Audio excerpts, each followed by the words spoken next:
Welcome back. The spring season in high school sports is off to a snowy start, but that doesn't mean there isn't anything to talk about. Jason Andera gets you up to speed on the never-ending recruiting season in South Dakota. Jandy?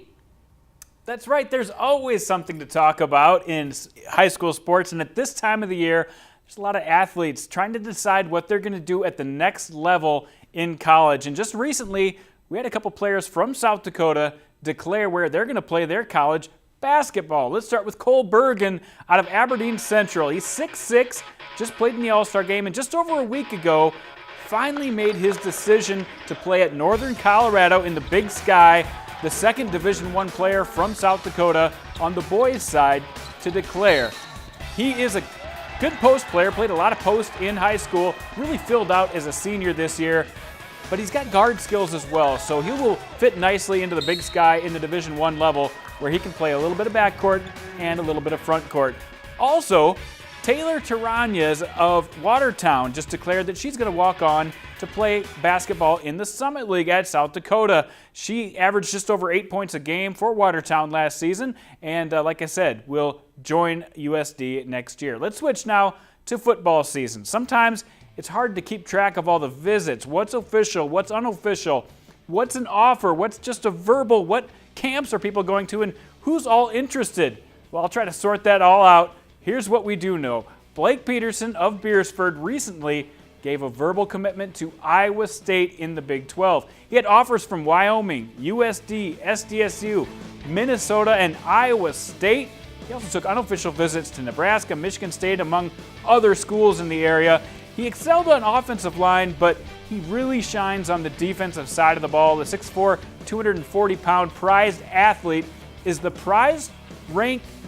top-ranked prospect in South Dakota, according to 247 Sports. Here's a little bit of his huddle video. You see him pancaking people for Beersford and rushing the edge on defense. He did a lot of damage last season. He was just a junior. He's been looked at for a long time as one of the best products to come out of South Dakota, and he decides to make Ames, Iowa his home for the next 4+ years. Another athlete we want to talk about comes from Sioux Falls, Lincoln. His name is Grant Trieber, and he, again, has had a lot of offers, SDSU, USD, UND, NDSU, and recently also got an offer from Iowa State, so he's going to try to make his decision in the coming months. He does play offensive line primarily, and he plows through people. He's been getting a lot of attention on the offensive line. Grant Trieber out of Sioux Falls, Lincoln. Another recruit we want to talk about is Karst Hunter, maybe one of the best quarterbacks to come out of South Dakota in a long time. Has that prototypical quarterback height, just over 6'5", out of Miller, South Dakota. And this guy can really wing the ball, has wakened some people up with how accurate he is in the passing game.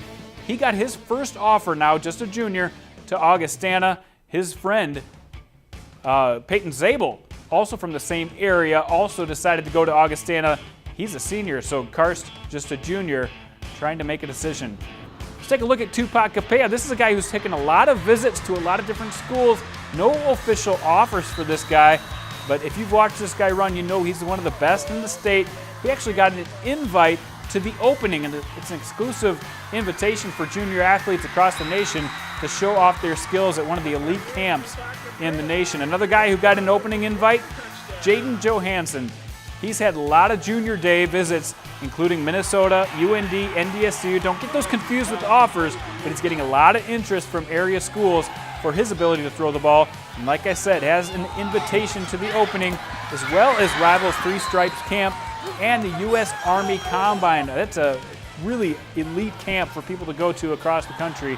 So winning 2 state titles helps a lot for Jaden, and he's worked with a lot of great receivers. He's looking forward to a senior season to try to three-peat as the starting quarterback for Sioux Falls, Washington, and it's taking a lot of time trying to make those decisions on what he's going to do in the coming years. So those guys are all juniors, still trying to make a decision on what they're going to do after their high school career. We'll keep you updated as well as we can here on this show. We also want to touch on a little baseball. I know that we're not playing a lot of baseball, a lot of snow across the area. A couple of teams are going to head south and try to get a few games in. But for now, we want to recap you on the top 5 rankings of the top 5 that I put out last week in our preview. Let's start in Class A, where our number 1 team is, no surprise, Sioux Falls Roosevelt. They've already taken a trip down to Cocoa Beach, Florida, and gotten a few games in, but since they've been back, haven't played yet.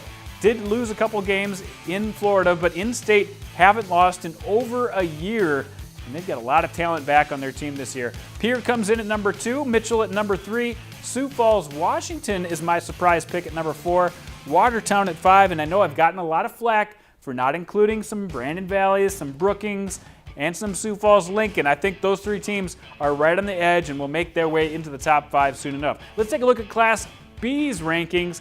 And here, we've got the defending champs sitting at number 2. And again, love to hear all the comments on Twitter on my rankings.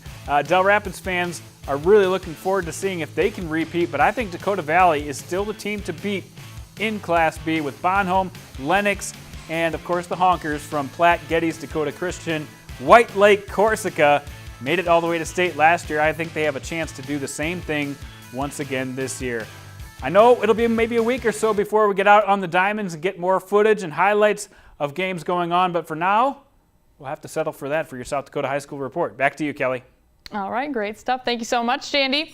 Coming up after the break, a small-town South Dakota kid whose life changed in an instant after a scary accident. However, his hard work and determination has him back on the wrestling mat.